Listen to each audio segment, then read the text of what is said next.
Dia hanya sempat tertidur sejenak saat balapan berlangsung. Namun begitu terbangun, dia mendapati posisi timnya sudah merosot ke peringkat ke-7. Turn my back for 1 minute.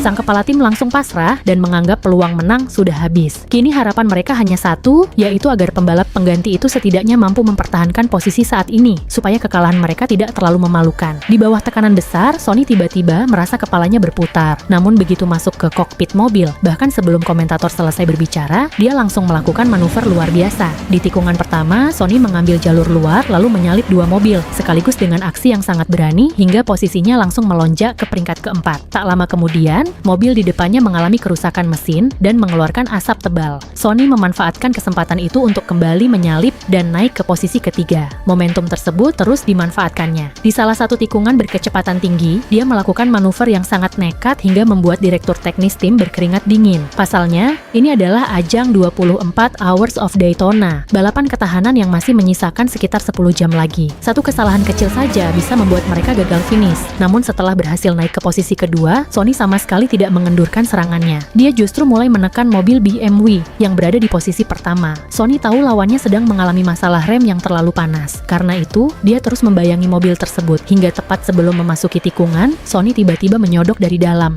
Pembalap BMW benar-benar dibuat lengah. Saat berusaha menghindar, mobilnya kehilangan kendali dan langsung meluncur keluar lintasan hingga masuk ke area rumput.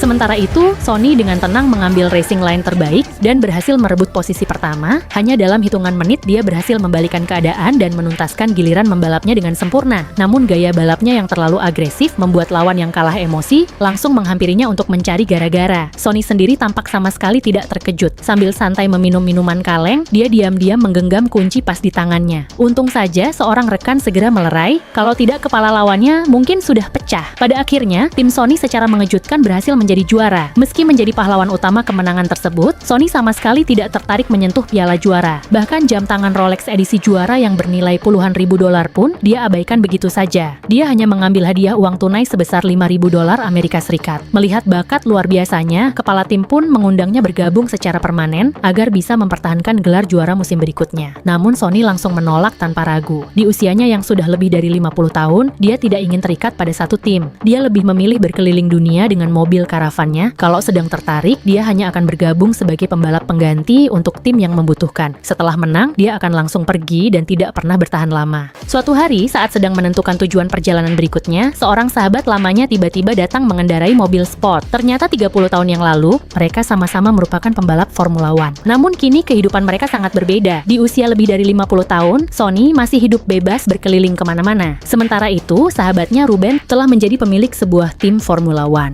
Sayangnya, performa tim Ruben benar-benar terpuruk. Selama 2,5 musim terakhir mereka bahkan belum pernah meraih 1 poin pun. Artinya dari 11 tim yang berlaga, mereka tidak pernah sekalipun berhasil finish di posisi 10 besar. Akibatnya, Ruben kini terlilit utang sebesar 350 juta dolar Amerika Serikat. Keadaan semakin buruk, pembalap utama mereka sudah pindah ke tim lain, sedangkan pembalap kedua masih minim pengalaman. Tim mereka pun terpuruk di posisi paling buncit klasemen. Jika dalam 3 musim mereka gagal memenangkan 1 balapan pun, Dewan Direksi berhak menjual tim tersebut. Sementara musim ini hanya tersisa 9 seri lagi, Ruben sudah tidak punya waktu untuk menunggu pembalap muda berkembang. Karena itulah dia datang secara khusus untuk meminta Sonny kembali turun ke lintasan. Ruben benar-benar yakin Sonny masih memiliki kemampuan untuk menjadi juara, namun Sonny hanya tertawa mendengarnya. Bagaimanapun juga, sudah puluhan tahun dia tidak pernah mengendarai mobil Formula One. Menurutnya, memintanya langsung kembali balapan sama saja seperti menyuruh orang yang dipilih secara acak di jalan untuk menerbangkan roket. Ruben yang belum menyerah segera membalas. Menurutnya, banyak pembalap senior yang masih mampu menjadi juara, namun Sonny langsung menyela. Para pembalap itu menang karena mereka mengendarai mobil terbaik, sedangkan tim Ruben hanya memiliki mobil yang nyaris seperti rongsokan. Melihat Sonny tetap tidak bergeming, Ruben akhirnya mengeluarkan sebuah majalah lama dari masa muda mereka. Dia berharap kenangan tentang mimpi yang dulu pernah mereka kejar bisa menggerakkan hati sahabatnya itu. Karena Sonny masih belum memberikan jawaban, Ruben akhirnya meninggalkan selembar tiket pesawat kelas 1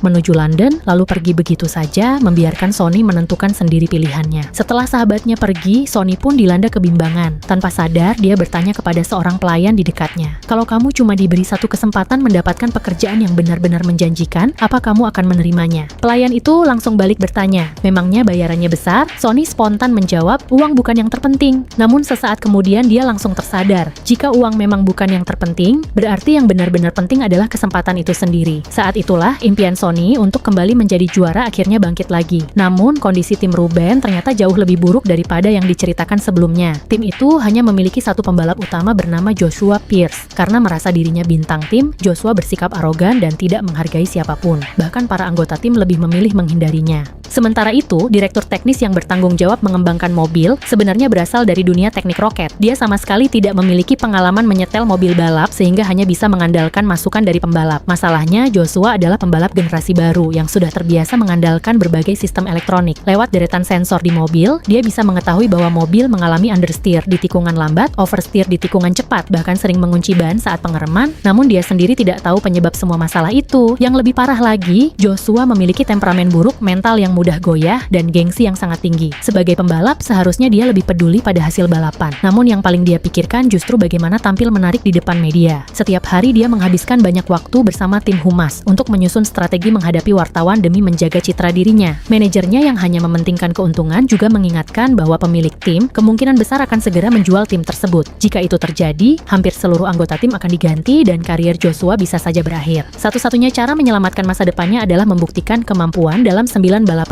yang tersisa agar ada tim lain yang bersedia memberinya kontrak baru. Di tengah rasa cemas itu, kepala tim tiba-tiba mengumumkan bahwa mereka telah merekrut seorang pembalap baru. Tak lama kemudian, Sonny berjalan memasuki garasi. Melihat pria yang usianya sudah tidak muda lagi, seluruh anggota tim langsung menunjukkan ekspresi tidak percaya. Joshua bahkan terang-terangan menyeringai penuh ejekan. Namun Sonny sama sekali tidak peduli. Dia berniat membungkam semua keraguan itu dengan kemampuannya di lintasan. Bahkan saat Joshua sengaja mengingatkannya bahwa mobil itu memiliki keseimbangan yang buruk dan harus ekstra hati-hati saat menikung, Sonny justru menantangnya. Dia meminta menggunakan setelan mobil yang sama, persis dengan milik Joshua. Jika catatan waktu putaran tercepatnya masih tertinggal lebih dari 1 detik dari Joshua, dia akan langsung pergi dari tim saat itu juga. Mendengar tantangan tersebut, Joshua diam-diam merasa sangat senang. Pasalnya hari itu dia baru saja mencetak 2 sektor tercepat berwarna ungu dan yakin Sonny pasti akan dipermalukan. Para mekanik dan staf lain pun ikut bersemangat. Mereka bahkan mengeluarkan uang dan mulai bertaruh siapa yang akan menang. Hampir semua orang memasang taruhan bahwa Sonny akan kalah. Sayangnya, awalnya Sonny memang tampil kurang meyakinkan. Saat putaran pemanasan, dia sempat mengunci ban ketika memasuki tikungan karena belum terbiasa dengan karakter mobil. Namun, setelah menyelesaikan 1 putaran, dia mulai memahami karakter lintasan dan perilaku mobil tersebut. Begitu putaran penentuan waktu dimulai, Sonny langsung memacu mobilnya semaksimal mungkin. Sayangnya, sektor pertama masih tertinggal 0,193 detik dari Joshua. Di sektor kedua, selisihnya bahkan melebar menjadi 0,389 detik. Dalam dunia Formula One, di mana kemenangan sering ditentukan oleh hitungan 1/1000 detik, ketertinggalan sebesar itu hampir mustahil untuk dikejar. Melihat hasil tersebut, orang-orang yang sempat bertaruh Sonny menang mulai pasrah dan menyerahkan uang taruhan mereka. Namun Ruben tetap berkata, balapan belum selesai, jangan ambil kesimpulan sebelum garis finish. Dan benar saja,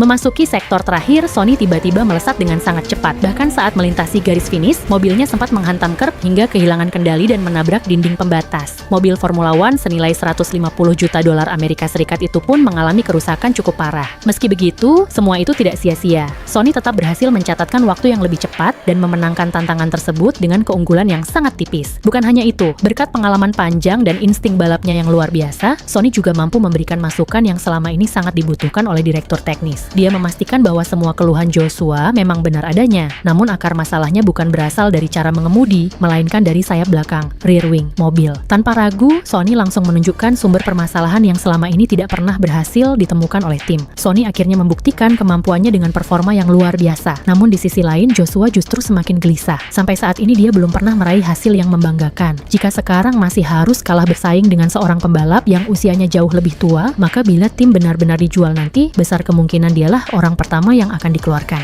Bahkan kalau ingin pindah ke tim lain pun, hampir tidak ada harapan, sebab seluruh 10 tim Formula One lainnya sudah memiliki 2 pembalap tetap, sehingga tidak ada kursi yang tersisa. Melihat putranya mulai kehilangan kepercayaan diri, sang ibu mencoba menenangkannya. Dia berkata agar Joshua tidak terlalu memikirkan orang lain, ataupun mencemaskan masa depan. Yang terpenting adalah fokus pada diri sendiri, dan memberikan yang terbaik di setiap kesempatan. Sayangnya, Joshua sama sekali tidak mendengarkan nasihat itu. Saat konferensi pers untuk memperkenalkan Sonny sebagai pembalap baru, Joshua justru sengaja saja mengejek usia Sony di depan para wartawan. Ucapannya begitu tajam dan sikapnya sangat tidak sopan hingga sang ibu sendiri hanya bisa menggeleng kecewa. Akhirnya, setelah didesak ibunya, Joshua terpaksa meminta maaf kepada Sony. Namun Sony sama sekali tidak memasukkan semua itu ke dalam hati. Dia juga tidak peduli pada para wartawan maupun sorotan media. Baginya, tidak ada gunanya mencari perhatian publik. Dia hanya ingin mencurahkan seluruh waktu dan tenaganya untuk mempelajari mobil serta berlatih menjadi pembalap yang lebih baik. Justru karena sikap itulah media semakin penasaran. Mereka mulai mengorek masa lalu Sony, termasuk berbagai kisah pribadi yang selama ini tidak pernah ingin dia ungkapkan. 30 tahun yang lalu, Sony pernah dijuluki sebagai pembalap jenius yang nekat. Cara membalapnya seolah-olah tidak pernah mengenal rasa takut. Namun, sepanjang karirnya, dia tidak pernah berhasil menjuarai ajang balap paling bergengsi.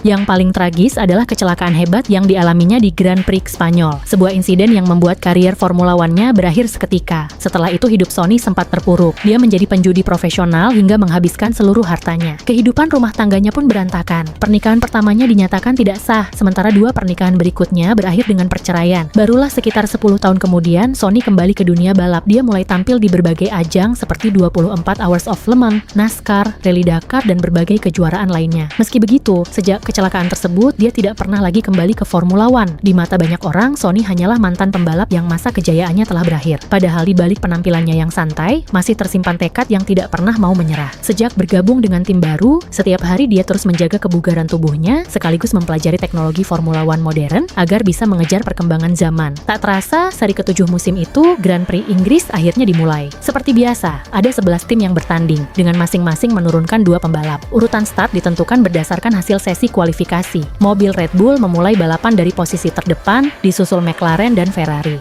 Sementara Sony dan Joshua harus memulai dari 2 posisi paling belakang. Usai lagu kebangsaan dikumandangkan, para pembalap menjalani formation lap untuk memanaskan ban. Semua pembalap berusaha mengayun mobil agar suhu ban cepat naik. Hanya Sony yang tetap diam di tempat, bahkan berpura-pura tidak bisa menjalankan mobilnya. Saat para pembalap lain menertawakannya, Sony baru bergerak tepat pada detik-detik terakhir. Ternyata semua itu memang disengaja agar suhu bannya tetap berada pada kondisi paling ideal ketika balapan dimulai. Begitu lampu start padam, strategi itu langsung membuahkan hasil. Berkat daya cengkeram ban yang lebih baik, Sony melesat melewati beberapa lawan dan segera menyerang Sergio Perez dari Red Bull. Setelah menerima instruksi dari engineer, Sony mengaktifkan sistem pengurang hambatan udara di zona DRS dan berhasil melakukan overtaking dengan mulus. Namun keunggulan itu tidak bertahan lama. Begitu suhu ban Perez kembali optimal, Sony kembali disalip. Memasuki lap ke-20, Max Verstappen yang memimpin balapan sudah berhasil mengejar pembalap paling belakang hingga hampir melap mereka. Di saat yang sama, kru pit Joshua melakukan kesalahan saat mengganti ban, sehingga posisi tim semakin terpuruk. Tak lama kemudian, Sony juga mengalami kesalahan serupa saat pit stop. Akibatnya, setelah kembali ke lintasan, dia langsung turun hingga posisi kedua dari belakang. Joshua yang kesal kemudian meminta Sony menyingkir dan memberinya jalan. Namun Sony menolak. Dia memilih mempertahankan posisinya sehingga kedua mobil terus bertarung tanpa ada yang mau mengalah. Akhirnya, keduanya saling bersenggolan hingga sama-sama keluar dari persaingan. Pemandangan itu seolah mengulang kembali insiden legendaris perebutan gelar di masa lalu. Bedanya, dahulu para pembalap saling bertabrakan demi memperebutkan gelar juara. Sedangkan kali ini mereka justru bertabrakan karena sama-sama memperebutkan posisi paling belakang. Melihat 2 mobilnya hancur dalam satu balapan, Ruben langsung murka. Dia bahkan sempat curiga Sony menerima tawarannya hanya untuk membalas kekalahan mereka di masa lalu. Joshua pun ikut meluapkan emosinya. Dia menyalahkan tim atas semua kesalahan yang terjadi, sekaligus terus memaki Sony karena tidak mau mengalah. Namun di tengah kekacauan itu, hanya Sony yang tetap berpikir jernih. Menurutnya, akar dari semua masalah ini bukan terletak pada para pembalap ataupun anggota tim, melainkan pada mobil balap mereka yang sejak awal memang belum cukup kompetitif untuk bersaing di Formula One. Bagi Sony, dalam dunia balap, mobil adalah segalanya. Sehebat apapun kemampuan seorang pembalap, semuanya akan sia-sia jika mobilnya tidak kompetitif. Karena itu, setelah melakukan beberapa penyesuaian, dia menemui direktur teknis Kate dan mengusulkan agar mereka merancang mobil yang lebih efektif saat berada di belakang mobil lain. Menurut Sony, semua tim lawan memiliki keunggulan kecepatan di lintasan lurus. Jika mereka terus bersaing mengandalkan tenaga mesin, mustahil bisa menang. Satu-satunya jalan adalah mencari cara lain untuk menyalip, namun Kate sama sekali tidak menerima usulan itu. Di matanya, Sony hanyalah pembalap tua yang bahkan belum memberikan hasil apapun, tetapi sudah sibuk mengatur cara kerja tim. Kate pun menyindirnya. Kalau kamu sudah bisa menyelesaikan satu balapan tanpa masalah, baru kita bicara soal mengubah mobil. Sementara itu, setelah meluapkan emosinya, Joshua akhirnya mulai kembali berlatih dengan serius. Dia bertekad mengalahkan Sony dengan kemampuannya sendiri pada balapan berikutnya. Tanpa disadari, karena menganggap Sony sebagai rival terbesarnya, Joshua mulai memperhatikan setiap kebiasaan Sony, bahkan mencari tahu masa lalunya. Barulah dia mengetahui bahwa pada Grand Prix Spanyol 1993, Sony sebenarnya sebenarnya hampir menjadi juara. Saat itu bahkan para pembalap terbaik pun kesulitan mengejar Ayrton Senna, tetapi Sony mampu terus menempel ketat di belakangnya. Itu membuktikan bahwa Sony bukan hanya berani dan nekat, tetapi juga memiliki teknik serta keberanian luar biasa. Sayangnya di momen penentuan, Sony mencoba menyalip Senna dari jalur luar. Keputusan itu berakhir tragis. Mobilnya kehilangan kendali dan mengalami kecelakaan hebat yang sekaligus mengakhiri karier Formula One-nya. Sejak insiden itulah, Sony menjadi sangat percaya pada keberuntungan. Sebelum setiap balapan, dia selalu membawa kartu remi keberuntungannya, mengenakan celana keberuntungan, memakai helm bernomor favoritnya, dan tidak pernah sekalipun menyentuh piala juara. Tak lama kemudian, Grand Prix Hongaria pun dimulai. Begitu lampu merah padam, balapan resmi dimulai. Lewis Hamilton langsung memimpin jalannya lomba, disusul para pembalap Red Bull. Namun baru melewati tikungan pertama, tabrakan besar langsung terjadi. Pecahan karbon beterbangan dan salah satunya menghantam ban mobil Sony hingga bocor. Meski begitu, Sony tetap tenang. Dia segera masuk ke pit dan meminta kru mengganti ban keras yang telah disiapkan menjadi ban lunak. Awalnya, direktur teknis dan kepala tim menolak. Dengan suhu lintasan yang sangat tinggi, mereka yakin ban lunak tidak akan mampu bertahan lebih dari 10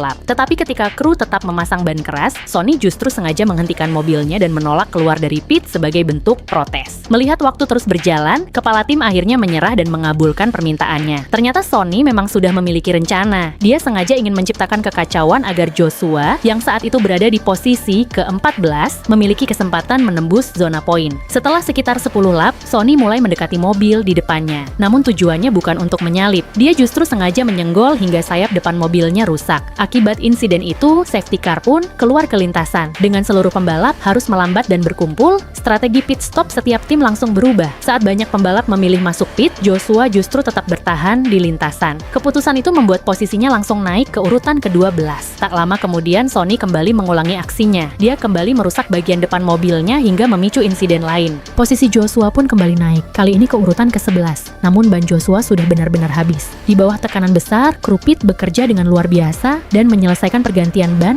hanya dalam 2,9 detik. Berkat strategi tersebut, tim Ruben akhirnya berhasil meraih poin pertama dalam sejarah tim. Seluruh anggota tim langsung bersorak merayakannya. Sementara semua orang larut dalam euforia, Sony justru menolak wawancara dan langsung kembali ke simulator balap untuk mempersiapkan strategi berikutnya. Bahkan kepala tim kini mulai rutin berdiskusi dengannya mengenai taktik balapan. Sony kemudian mengusulkan strategi yang sangat berani. Dia memanfaatkan reputasinya sebagai pembalap agresif untuk mengacaukan strategi tim-tim lawan. Saat sesi balapan berlangsung, setelah sekitar 20 lap, Sony berpura-pura akan masuk pit sehingga membuat beberapa tim lawan ikut bereaksi. Tak lama kemudian, dia kembali sengaja melindas puing di lintasan hingga memicu virtual safety car. Saat seluruh mobil melambat, Sony memanfaatkan momen itu untuk melakukan pit stop dengan kerugian waktu yang jauh lebih kecil. Begitu kembali ke lintasan, dia langsung menempatkan mobilnya secara presisi di depan Max Verstappen, menahan lajunya sekuat tenaga. Pengorbanan itu membuat Joshua berhasil melesat hingga naik ke posisi keempat. Memasuki lap ke-46, hujan deras tiba-tiba mengguyur sirkuit. Banyak pembalap kehilangan grip dan bergegas masuk pit untuk mengganti ban. Joshua memilih tetap bertahan di lintasan.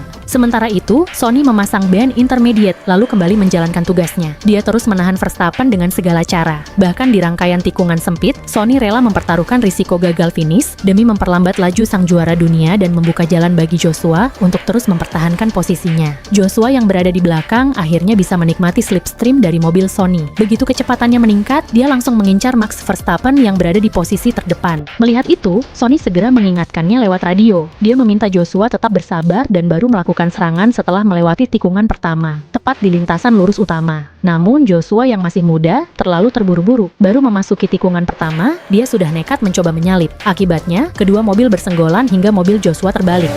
No, no!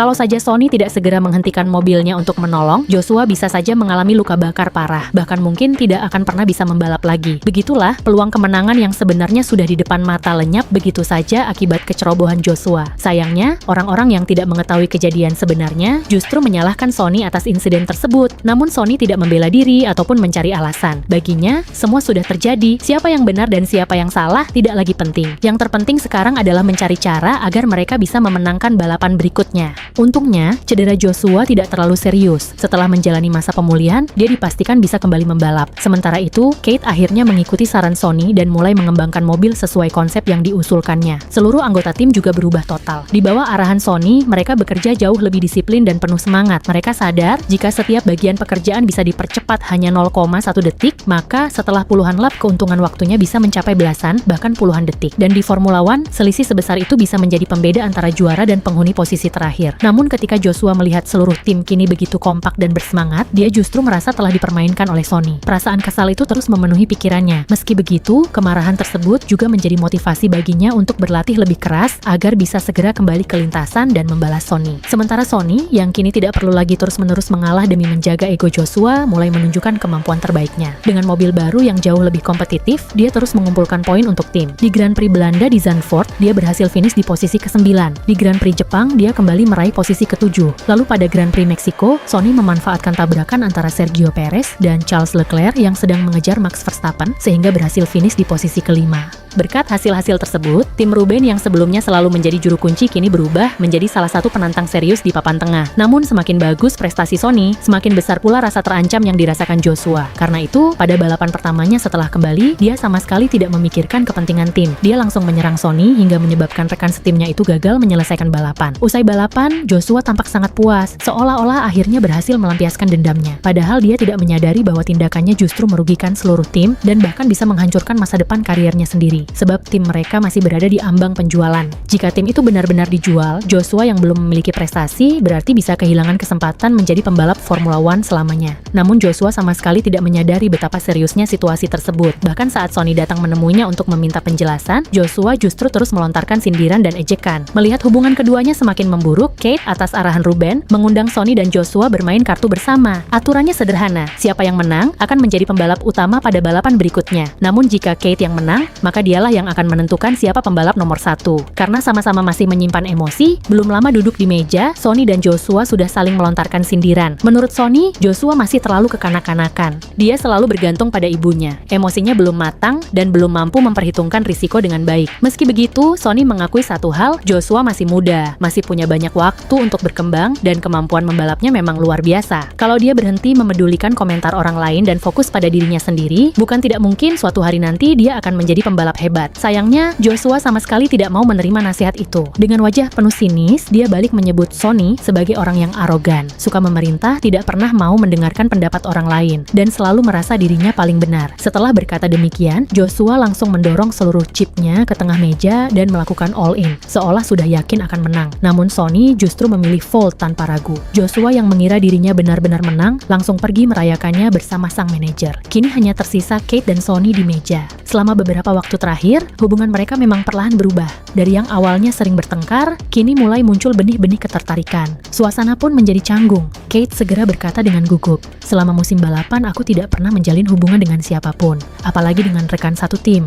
Namun sesaat kemudian, Sonny membuka kartu yang sebenarnya. Ternyata dia memegang sepasang king. Saat melihat kartu itu, Kate langsung terdiam. Dia baru menyadari bahwa sejak awal Sonny sebenarnya bisa menang, tetapi sengaja mengalah demi memberikan kesempatan kepada Joshua menjadi pembalap utama. Dengan memenuhi sedikit rasa bangga seorang anak muda, seorang yang benar-benar kuat, justru menunjukkan kelasnya. Itulah yang dilakukan Sonny. Di sisi lain, Joshua yang berpesta hingga larut malam, sempat dihampiri seorang wanita. Dia mengira wanita itu tertarik padanya, tetapi ternyata hanya ingin meminta bantuan agar bisa bertemu pembalap Ferrari. Saat itulah Joshua tiba-tiba teringat perkataan Sonny. Seorang atlet yang tidak punya prestasi, tetapi sibuk mencari perhatian di depan kamera, hanyalah seorang badut. Ucapan itu benar-benar menyadarkannya. Joshua pun membatalkan semua rencananya dan memilih pulang lebih awal demi menjaga kondisi terbaik untuk balapan esok hari. Namun tepat sebelum balapan dimulai, tim mereka mendapat kabar buruk. Mobil mereka dilaporkan secara anonim karena diduga melanggar regulasi bagian bawah mobil. Bahkan pelapor juga menyerahkan dokumen internal tim sebagai bukti. Akibatnya, pihak FIA mewajibkan mereka melepas komponen terbaru dan kembali menggunakan suku cadang lama yang performanya jauh lebih buruk. Harapan untuk meraih kemenangan pun seketika sirna. Mendengar kabar itu, mental Sonny benar-benar terpukul. Belum lagi saat hendak naik ke mobil, dia baru sadar kartu remi keberuntungannya tertinggal. Kepercayaan dirinya langsung runtuh. Dalam kondisi kondisi emosi yang tidak stabil, Sony memaksa mobil yang jauh lebih lambat itu melaju hingga batas maksimal. Akibatnya, kecelakaan hebat pun tak terhindarkan. Hasil pemeriksaan medis kemudian mengungkap kenyataan yang selama ini dia sembunyikan. Sony mengalami patah tulang leher, patah tulang dada, serta cedera pada sumsum tulang belakang. Dokter bahkan memperingatkan bahwa dia berisiko mengalami kelumpuhan, bahkan kehilangan penglihatan. Demi menyelamatkan nyawa sahabatnya, Ruben akhirnya mengambil keputusan yang sangat berat. Dia memecat Sony dari tim. Joshua yang tanpa sengaja mendengar percakapan itu langsung terpukul. Baru saat itulah dia benar-benar menyadari bahwa selama ini Sony rela mempertaruhkan nyawanya demi menyelamatkan masa depan tim, termasuk karier Joshua sendiri. Dipenuhi rasa bersalah, Joshua langsung masuk ke ruang simulator. Dia berlatih tanpa henti sambil mengulang semua kesalahan yang pernah dilakukannya. Akhirnya dia mengakui bahwa kesombongan dan egonya sendiri telah menghancurkan kesempatan mereka untuk menjadi juara. Sejak saat itu Joshua benar-benar berubah. Dia tidak lagi mengikuti semua arahan manajernya yang hanya mengejar popularitas. Dia juga berhenti sibuk mencari perhatian media. Sebaliknya, dia mulai meniru kebiasaan Sony. Dia memimpin latihan fisik bersama seluruh anggota tim dan berusaha membangkitkan kembali semangat tim yang sempat terpuruk. Sementara itu, setelah kondisinya membaik, Sony terpaksa menerima kenyataan bahwa dirinya harus meninggalkan tim. Namun beberapa hari kemudian, seorang investor dari dewan direksi tiba-tiba datang menemuinya. Investor itu mengaku bahwa jika Ruben benar-benar dipaksa menjual tim, dialah yang akan membelinya dengan harga murah. Dia juga mengakui sebuah fakta mengejutkan. Sejak awal dia memang menyetujui perekrutan Sony karena mengira kehadiran Sony hanya akan mempercepat kehancuran tim. Tak disangka, hasilnya justru sebaliknya. Karena itulah dia sengaja mengirim laporan palsu kepada FIA dan memalsukan dokumen internal tim agar pengembangan mobil mereka dihentikan. Meski begitu, setelah melihat kemampuan Sony secara langsung, dia berubah pikiran. Dia ingin merekrut Sony untuk bergabung dengannya sebagai penyusun strategi tim pada musim-musim berikutnya. Namun, Sony langsung menolak. Beberapa hari kemudian, dia justru kembali ke tim Ruben. Alasannya sederhana. Pertama, dia tidak akan pernah mengkhianati sahabatnya sendiri. Kedua, dia tidak sanggup melihat tim yang mulai bangkit itu kembali hancur begitu saja. Awalnya Ruben tetap menolak menerima Sony kembali. Namun Sony kemudian menyerahkan sebuah surat dari pengacaranya. Isi surat itu menyatakan bahwa Sony melepaskan seluruh hak untuk menuntut tim maupun Ruben apabila kembali mengalami cedera atau kecelakaan saat balapan. Bukan hanya itu, Sony juga mengingatkan bahwa Ruben masih belum membayar gajinya untuk balapan sebelumnya. Secara hukum, Ruben tidak bisa begitu saja memecatnya secara sepihak. Tak lama kemudian, keadaan kembali berbalik. FIA akhirnya menyatakan bahwa dokumen yang digunakan untuk melaporkan tim tersebut memang palsu. Artinya, mereka diizinkan kembali memakai paket peningkatan terbaru pada mobil untuk balapan penutup musim. Akhirnya, seri terakhir musim itu pun dimulai. Setelah lap pertama, Sony yang masih belum pulih sepenuhnya, bahkan sempat tersenggol mobil lain, harus terlempar hingga posisi ke-16. Sementara Joshua yang kini jauh lebih tenang dan dewasa berhasil bertahan di posisi ke-9. Memasuki lap ke-11, para pembalap Red Bull, Mercedes, dan Ferrari masih memimpin jalannya balapan, sedangkan tim Ruben berada di papan tengah. Pada lap ke-25, sebagian besar pembalap sudah melakukan pit stop. Joshua yang masih bertahan di lintasan pun sempat naik ke posisi pertama, namun ban mobilnya mulai aus dengan sangat cepat. Tak lama kemudian, Max Verstappen dan Charles Leclerc berhasil menyalipnya hingga Joshua turun ke posisi ketiga. Setelah akhirnya masuk pit untuk mengganti ban, posisinya kembali merosot hingga urutan ke-6. Di saat yang sama, Sony yang masih berada di posisi ke-15 memanfaatkan pit stop Ferrari untuk keluar tepat di depan Carlos Sainz. Carlos berusaha keras merebut kembali posisinya. Sayangnya, dia mengerem terlalu keras saat memasuki tikungan, sehingga ban depan terkunci dan kehilangan momentum. Kesempatan itu dimanfaatkan Sony untuk mempertahankan posisinya. Memasuki lap ke-38, performa tim Ruben semakin mengesankan. Mereka terus merangsek naik di klasemen sementara Sony sendiri berhasil menembus posisi keempat. Joshua memanfaatkan kesempatan pit stop terakhir dengan sangat baik hingga berhasil merebut posisi pertama. Namun balapan hanya menyisakan 4 lap lagi. Karena sudah terlalu lama tidak mengganti ban, grip mobil Joshua terus menurun. Sebaliknya, Lewis Hamilton dan Charles Leclerc yang baru saja memakai ban, baru memiliki keunggulan daya cengkeram dan perlahan mulai mengejar. Tak butuh waktu lama, keduanya berhasil merebut kembali posisi pertama dan kedua. Di saat yang sama, George Russell yang berada di posisi kelima juga mulai menekan Sony. Sony berusaha mempertahankan posisinya, tetapi saat melewati kerb mobilnya kehilangan grip, berputar, lalu menghantam dinding pembatas. Melihat kejadian itu, investor yang sama sekali tidak memahami strategi balapan langsung bersorak gembira karena mengira semuanya sudah berakhir. Namun Ruben justru tiba-tiba melihat secercah harapan. Kalau balapan berjalan normal, peluang tim mereka menjadi juara memang sudah habis. Tetapi kecelakaan Sony membuat panitia mengibarkan bendera merah, sehingga balapan dihentikan sementara. Semua pembalap diperbolehkan kembali ke garasi untuk memperbaiki mobil dan melakukan penyesuaian. Bagi tim Ruben, keputusan itu benar-benar seperti keajaiban. Keberuntungan mereka belum berhenti sampai di situ.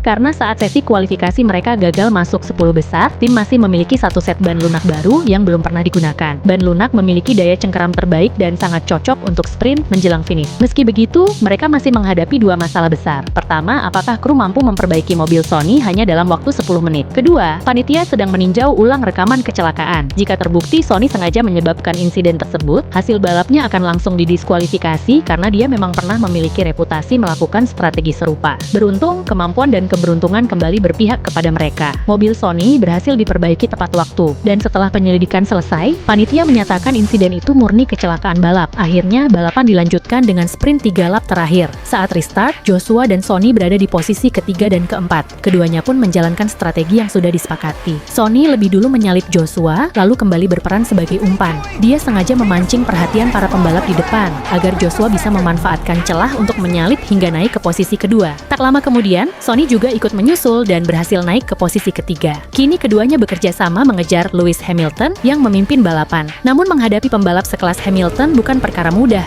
Siapapun yang menyerang lebih dulu pasti akan langsung dipertahankan habis-habisan. Artinya, salah satu dari mereka harus berkorban. Dan sekali lagi, Sony memilih mengorbankan dirinya demi rekan setimnya. Hamilton langsung melakukan manuver bertahan yang sangat keras hingga membuat mobil Sony berputar di tengah lintasan. Setelah itu, Hamilton segera mengejar Joshua yang berada di depan. Saat mencoba melakukan manuver penyalipan, keduanya justru bersenggolan. Yang lebih mengejutkan lagi, sebelumnya lintasan sudah berada dalam kondisi bendera kuning, yang berarti dilarang melakukan overtaking karena ada potensi bahaya. Akibat pelanggaran tersebut, Hamilton dan Joshua sama-sama gagal menyelesaikan balapan. Dengan begitu, Sony yang sebelumnya berada di posisi ketiga secara dramatis naik ke posisi pertama dan membawa timnya meraih kemenangan. Suatu hari Sony pernah berkata kepada Kate bahwa setelah kecelakaan 30 tahun lalu, hal yang paling dia sesali bukanlah kehilangan uang ataupun ketenaran. Yang benar-benar hilang adalah kecintaannya terhadap dunia balap. Karena itulah dia memilih kembali ke Formula One. Bukan demi piala, bukan demi nama besar, melainkan hanya untuk kembali merasakan sensasi menggenggam kemudi, mengendalikan nasibnya sendiri, dan menikmati perasaan bebas saat melaju di batas kemampuan. Dan pada akhirnya, dia bukan hanya berhasil menemukan kembali perasaan itu, dia juga membawa tim Ruben meraih gelar juara pertama dalam sejarah mereka.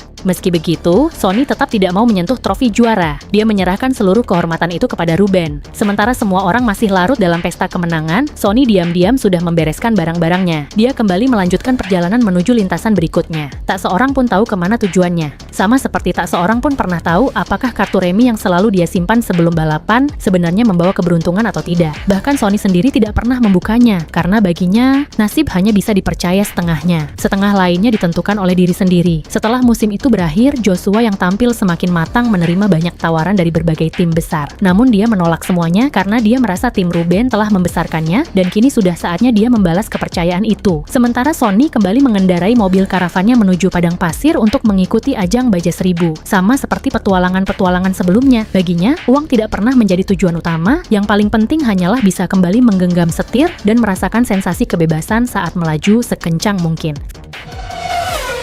Film ini berjudul F1 The Movie.